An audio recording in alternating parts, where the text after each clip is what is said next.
So thank you for the confidence that you have. Every week you listen to the videos which we share. Every other time we try to give you a different perspective of business, a different perspective of entrepreneurship, and we believe that it will have an impact in your life. It's insightful, it's impactful, it is influencing and also inspiring. So listen to our mentor this week. 13, 14, 2015 and 2016 voted the most powerful man in Africa consecutively by Forbes magazine. Take us through the journey in terms of where you started to the power that you exert over African economics and I'd like to say as well African politics today, sir. Well, thank you very much. It's great to be here with all of you and to share my own small experience. Yeah, that's true. I started with cement in 1978. We traded almost, throughout the period up to 1989. 89 we started textiles, of which later we had to, abandon because of massive dumping, from the, Chinese and, Indian markets. But what we did, we concentrated on just trading. And in concentrating in trading, because we really wanted to see, okay, fine, what is it? Because we've seen quite a lot of people, in the past trying to go into industry. And trying to go into industry, they failed. Most Nigerian families that tried industrialization for a very long period of time, they couldn't succeed. And we really wanted to know, okay, fine, what was the reason? In 1995, we invited Arthur Andersen, then which is now KPMG and Accenture, to try and, we held a retreat for 2 days to try and find out, okay, fine, what was the reason? We had to go into that retreat because we accumulated a lot of cash between that 1978 to 2000 and to 1995. Reason being that we got to a point where we couldn't turn around our money over and over. There was just a limited amount that you could bring into Nigeria, and we're only trading then in Nigeria. So we decided that, okay, fine, look, we've actually reached end of the road. The only way for us is to industrialize, where we can now deploy more of our capital into industrialization. But then we're scared because we've seen a lot of companies that tried industrialization, they failed. And we wanted to know why. So we had this retreat led by Arthur Andersen, and two things came out clearly. The reasons why people have actually failed. There are two areas. One is lack of electricity power, shortage in Nigeria. And just to elaborate on that, I used the stat yesterday, but 623 million Africans still do not have access to electricity. That is half the population. That's true. So with that, we can go on and on. There are so many examples. If you look at it from the state that I came from, we have a population of about 23 million, and we're only having 40 megawatts of power. Wow. So almost everybody is a power producer, when you look at that. So with that now we realize that, yes, we had so much, because... sorry, I interrupted your train of thought there. You said the first issue was lack of electricity, and the second issue, right. So the second issue was inconsistency in government policies. Because you wake up in the morning, the government will change the regulation. Meanwhile, you had already invested.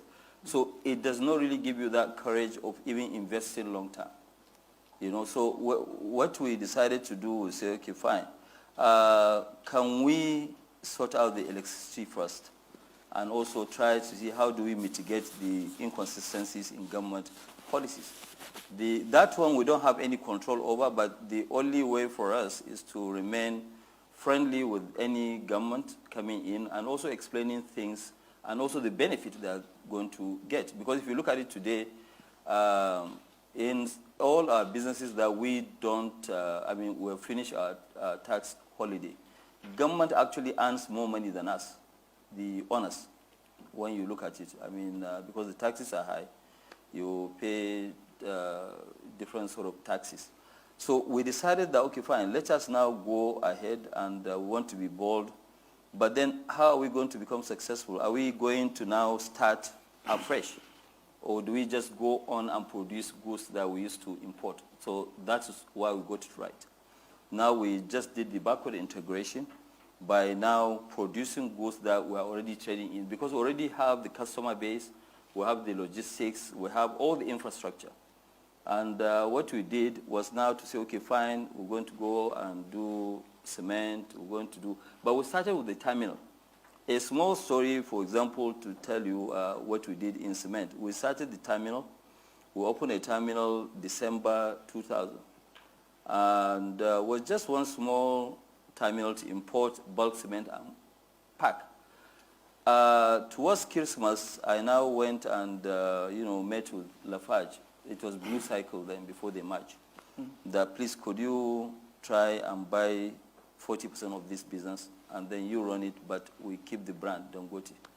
They said, no, we want to have only, majority, minimum 51%. So it was a deal breaker. And we said, okay, fine, we are not going to, agree. The money that they were supposed to pay me was less than $4 million.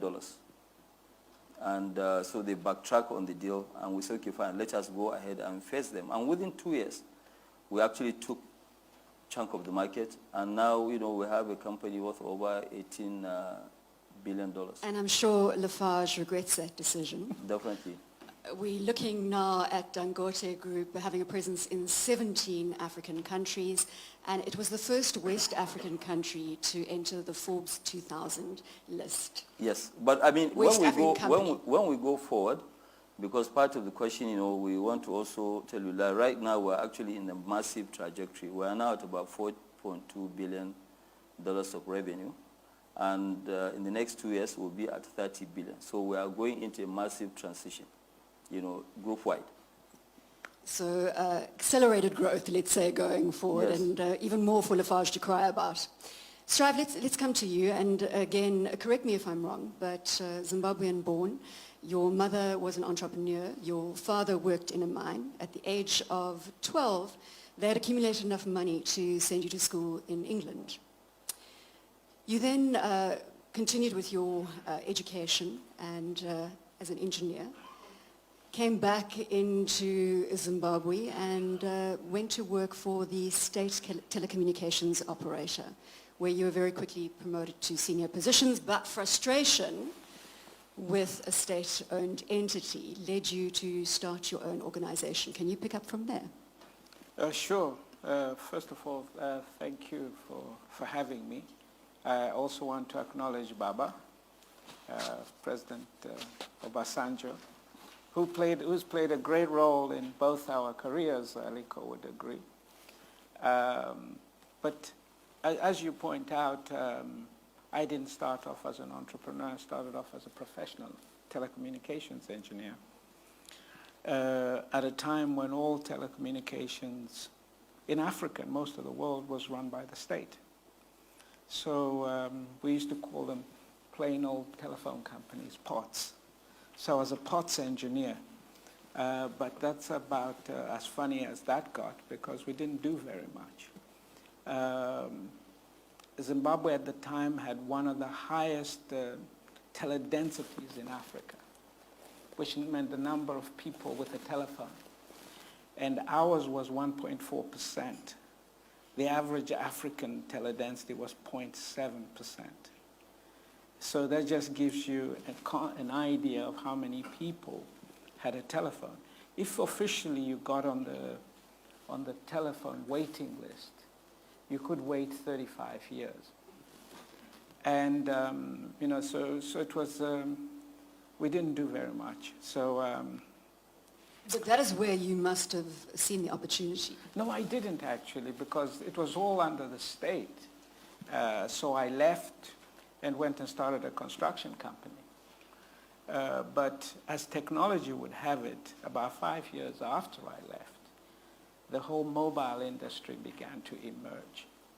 And what I quickly spotted was it was being driven by private enterprise. It was private entrepreneurs, particularly from the construction world, because they had to go out and build towers. So people like myself, Naguib Sawiris, and other buccaneers began to see that, this could be an opportunity for us. So I was watching what was happening globally, and I thought, well, I can just go over and persuade the government to give me a license. So I went and said, there's this great new technology. Would you give me a license and I can provide service to the people? And they almost locked me up as a national security threat.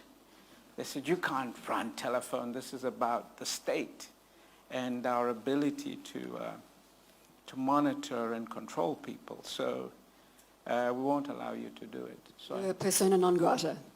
So not quite at that point, because they hadn't realized I could cause quite a bit of trouble. Because I then sued them, which had never been done.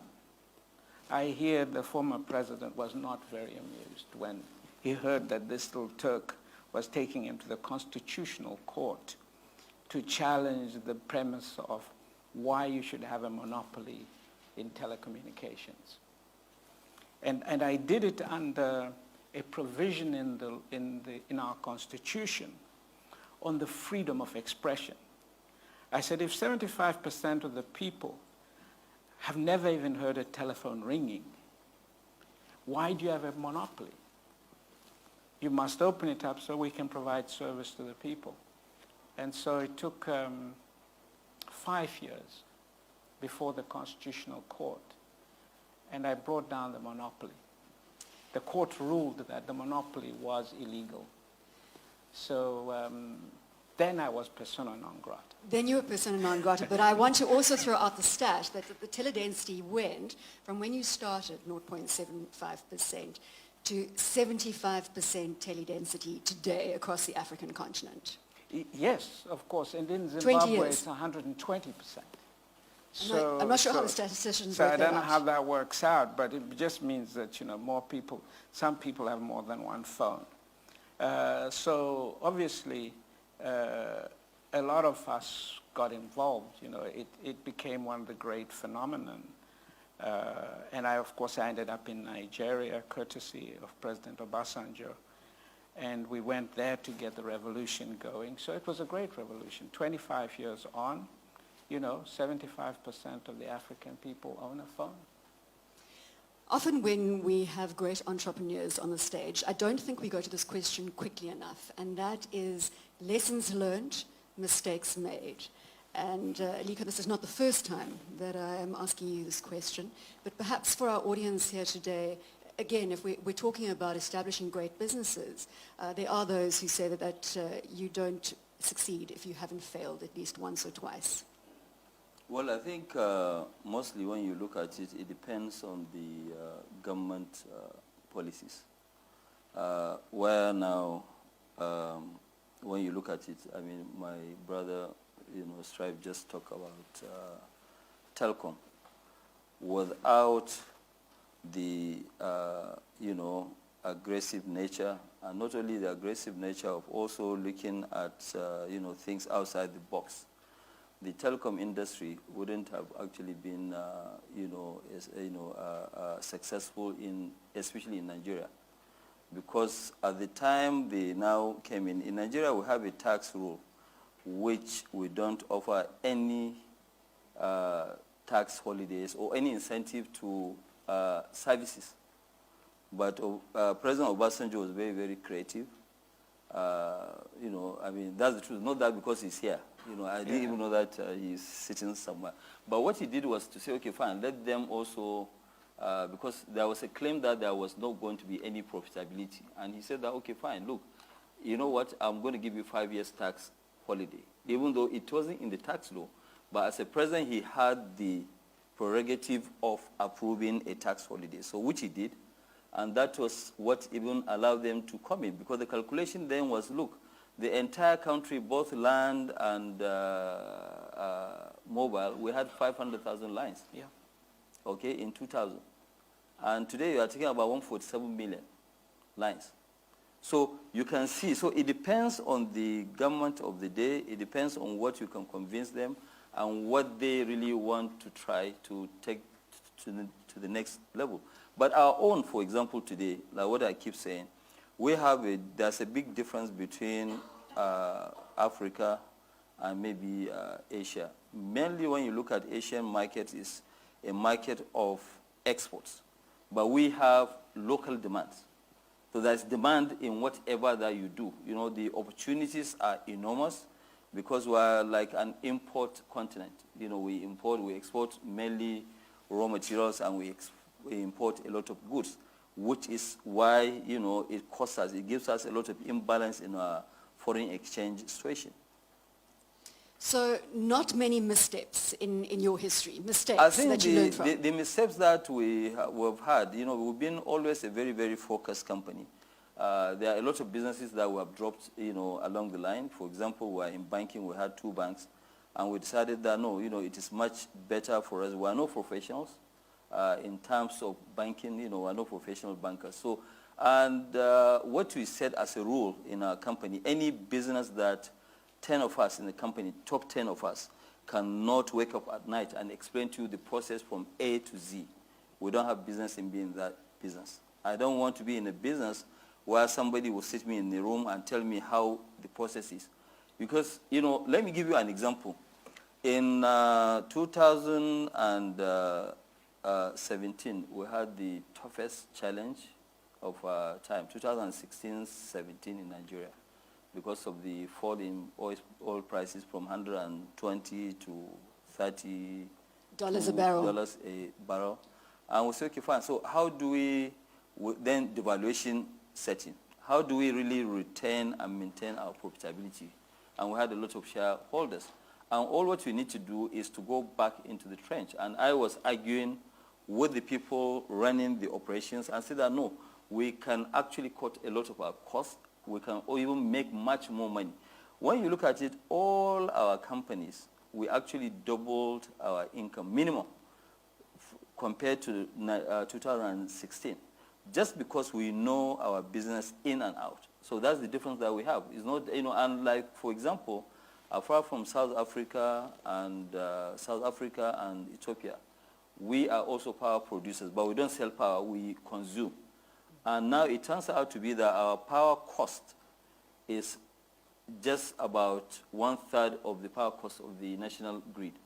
And that is the reason why we are much, much more profitable company than any company in Africa. And that adage, of course, is reiterated. Well, I suppose Warren Buffett came out with it from the first place in the investment space. Don't invest in companies that you don't understand. And I think that yes, very much underpins Gateway Partners' philosophy as well in terms of investing in companies. How did Shankar put it? Biscuits and bread rather than Bitcoin. And the other element was cement and caviar. Not caviar. Cement rather than caviar. So there we go.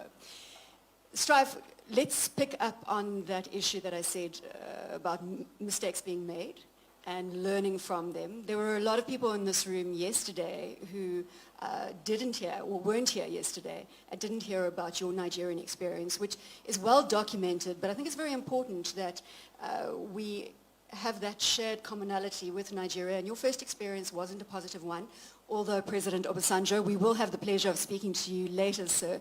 And again, your policies were much celebrated over the 2 terms that you were president in Nigeria. Sure. Well, look, you know, my brother comes from the biggest African country, and I come from one of the smallest.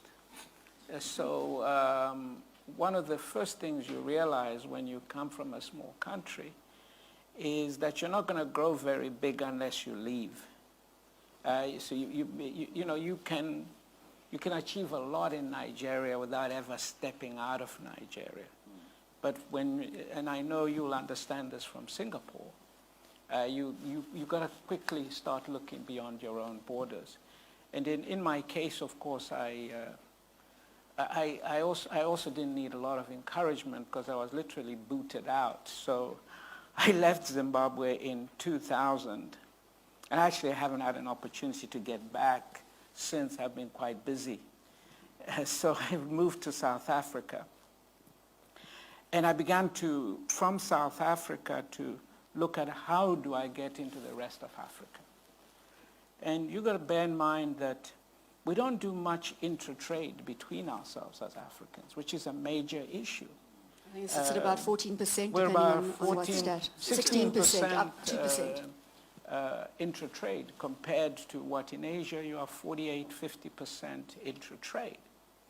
So it was not common for Africans to begin to look for opportunities within Africa as Africans. It was almost quite exotic. People were more used to seeing Germans and Italians pitched up. Yeah. When Nigerians and Zimbabweans pitched up, our own people thought we were crooks. Or they would say, you know, what's wrong with your own country? I remember being asked that at the border post, you know, why are you here? I'm come to invest. What's wrong with your own country? You know, so it was difficult in the sense to be. I didn't realize how difficult it would be for us to go out to other African countries and look for opportunities. We also didn't have access to capital because our capital doesn't move. So we can't invest from one country to another, except if you're South Africans. So you may have the capacity in one place to do something, but when you arrive in another country, that capacity isn't available to you. You're literally having to start again. No, you're right. There are also some reasons when you look at it. Correct. Because we as Africans, because it's not normal. Yes. And you're right. This thing you mentioned, when I went with former President Obasanjo, he left office. 10 days later, we went to Tanzania. And when I went to Tanzania and announced an investment of $400 million to build a cement plant, they say, okay, these Nigerian crooks, they have come again. So they never really believe that, yes, an African will invest in Africa. I mean, if you look at it today, our investment in South Africa or in Tanzania were actually the biggest African investors. But there is quite a lot of areas that we have to look at. If you look at it, majority of those areas, they've been controlled over 40, 50 years by foreigners. That's right. By mainly Europeans. So when you go in there, they will do whatever it takes. Most countries that we've actually gone to, we've ended up to the Supreme Court. That's right.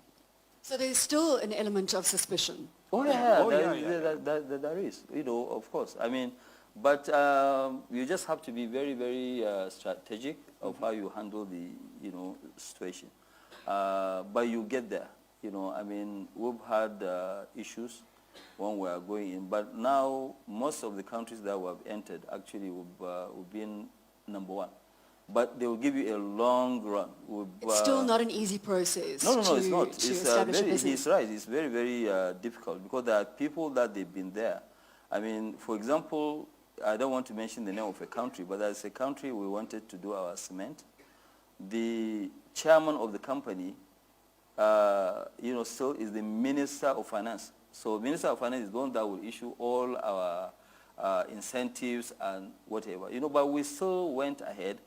I met the president during the time when Obama arranged this meeting with Africa, and the president called me by the side and said, okay, are you the same Dangote? I said, yes. He said, well, you are a real fighter, and I think you should carry on fighting.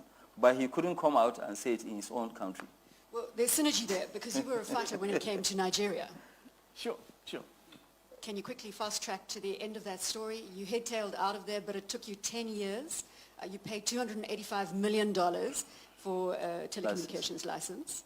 And then you were presented with a bribe, which you refused to pay, of $4 million by the governor, who threatened to throw you out if you didn't pay it. Well, he pretty much did. So, you take those kind of threats pretty seriously. Somebody's got a couple of guns at his disposal. So I did leave. I'm not going to fight with guns. So, I persisted. I took the matter to international arbitration, as I was saying yesterday. And to be fair, and this is the other thing, the arbitrators were appointed by Nigerian courts. And they were majority Nigerian judges. And we went before several arbitral hearings.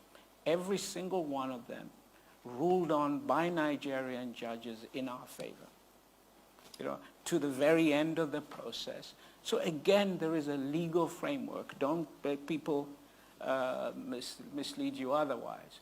We stayed in those courts. Of course, it was a little long, but it can be long in India too, or Indonesia. You know and that. And I That's think, international Strive practice. and Aliko, that brings us to a point of persistence.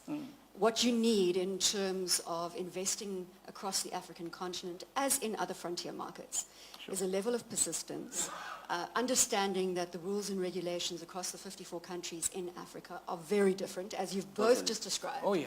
It is not easy to apply one set of rules and replicate that in other countries. It doesn't work. But I also want to get to the point now where we've spoken about the corruption. Where are we in that scale? Because I want to understand how we've progressed, how you as leading businessmen across the African continent are engaging or negating the element of corruption. Do you still get faced with it at this juncture in Africa's story? A quick comment from both of you. Well, yes, you still do, but it's not only in Africa, even other countries. The only thing is that you just have to learn to say no.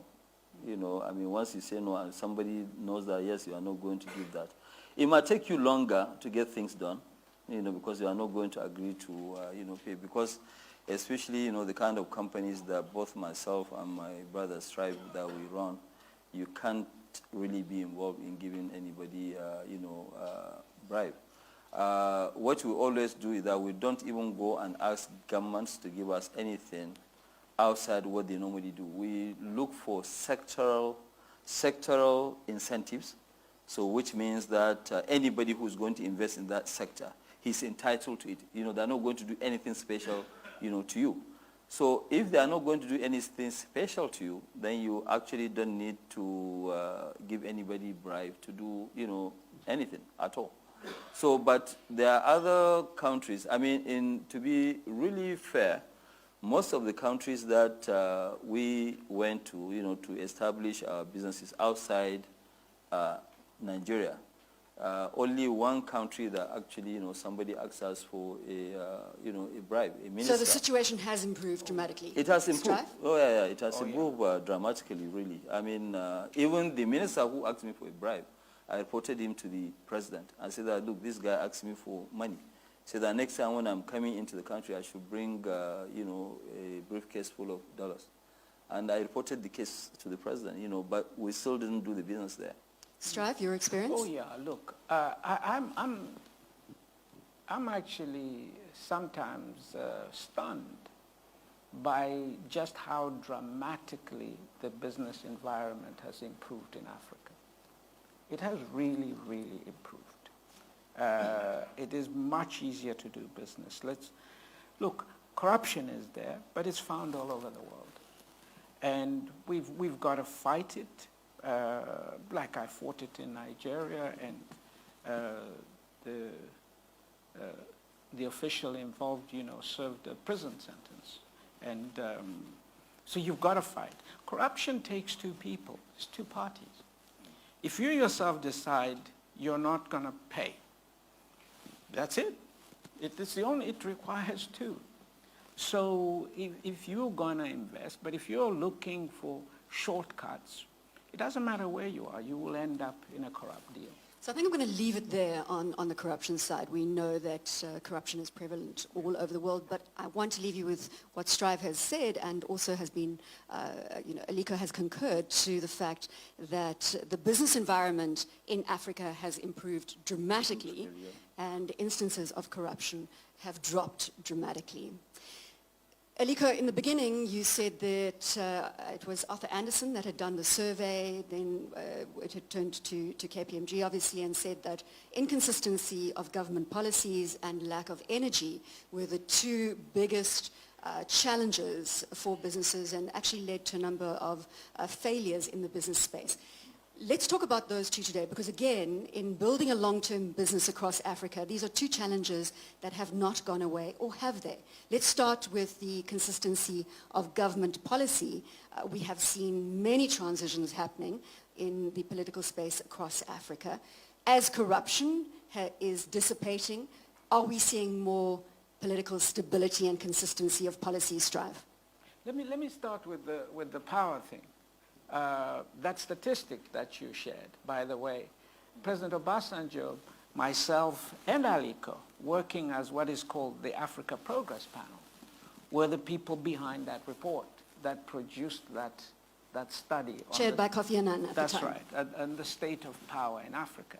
And it just shows you one of the things that we try to do, which is that as business leaders, we realize that if the environment is going to change, we cannot just be totally focused on our businesses. We have to be going out there, engaging the leaders. Because as President Obasanjo said sometimes, it's not that leaders want to be cynical. They just don't yet know what is required to make the environment a success, how we are supposed to work together. Africa is a huge continent. Okay, it looks like it's easy to see Africa as one landmass. Okay, but don't forget, this is like you guys looking at Asia from Laos to China to Vietnam to Singapore as if it were one country. And throw in there Myanmar and Pakistan and Burma and well, I've repeated Myanmar and Burma as two countries, but it's one. So, but you got to realize we have exactly the same issues. The development levels are different. The political issues are different. I'm surprised sometimes just that actually it's much more integrated than it sometimes looks. So what we are working towards is to create one market, push for greater consciousness that if we work together as a continent, there are more benefits. And including power benefits, and perhaps also Correct. just bringing the African Union's recent free trade agreement. Obviously the African Union now chaired by President Paul Kagame, President of Rwanda, the Republic of Rwanda. 44 African countries signatories to the treaty of the One Trade Agreement. So yes, we are making progress in that regard. We can leverage power resources across the continent as well, start leveraging off one another's strive? Sure. I think what power needs is the sort of boldness that we saw on the telecommunications sector. If what President Obasanjo was prepared to do on telecommunications were done in Nigeria, around the way to bring the incentives for the private sector to come and build power. With so little power, what risk are you taking by letting us have a shot? We can fix this power thing. It's not beyond us. But it's about the policies of accepting that the private sector could be your power providers or your water providers or your sanitation providers. It happens around the rest of the world. Well, Aliko and I, he's a cement guy and I'm a telecoms. We may not be the guys to do it, but believe you me, there are young Alikos and young Strive Masiyiwas out there ready for the challenge to fix power. And it could be completely transformative. Oh, At the World Economic Forum, we use that term leapfrog all the time. You will have both heard it. And the technology is there. We may do it with So let's pause power, the stability. Yes. Okay. You want to finish there? Go ahead. No, I say if it makes sense, obviously, we can transform power. It's not really something very, very difficult. The infrastructure is there. And we don't really have to have one, we don't have to have one single power where, because sometimes people talk about Inga and they produce this, but we have to also look at the issues about running the infrastructure. Most countries, they can produce their own power, some solar, some coal, some, it depends on really what you want to do. But fixing power, I think if there are the right incentives and there are the right regulation, Africa can get out of their issues in the next 10 years. Again, entrepreneurship and the success of entrepreneurship across the African continent is going to be reliant on the power resource. So hopefully we'll see that progress. Well, it has to happen because I can assure you that future elections will depend on what kind of power you deliver. You don't deliver power, you don't get re-elected. So, and power is very, very necessary. It's not something, it's not a luxury. We need to get that to empower our own population.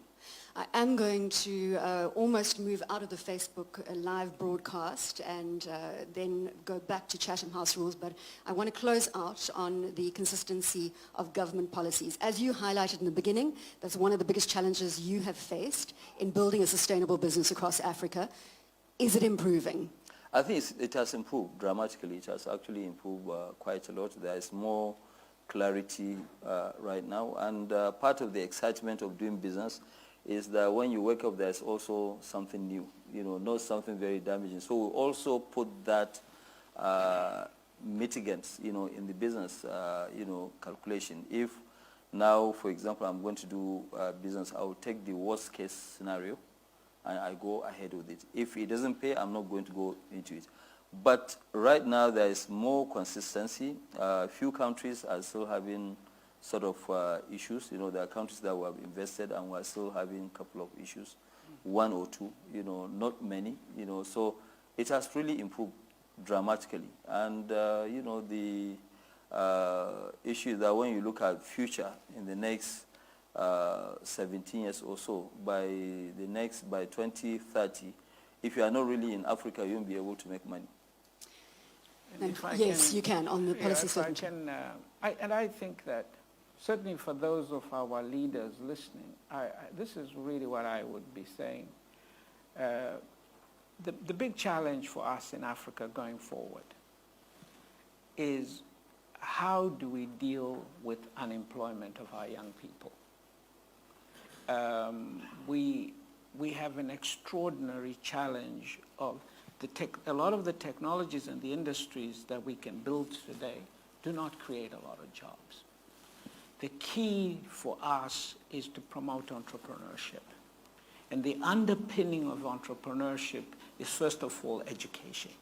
We have to throw ourselves at education like we've never done before.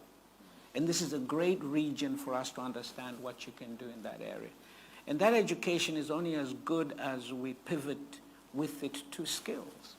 You can be an entrepreneur, but if you have no skills to sell, to underpin what you're trying to do, there's nothing more you can do. So we have to address those two issues. We have to get education moving. We have to get skills training moving. Vocational training, skill kids to do things with their hands. If we don't, then all our hope goes up in instability, in migration issues that will be beyond the next generation to deal with. So for me, Africa's glass is half full. Extraordinary potential. We have young, vibrant, the world's youngest population, average age 19. We can do extraordinary things. The consumers of tomorrow are African. We will be 40% of the world's population by the turn of the century. So this is where you got to be, and you start today, and we invite you to come and be partners with us.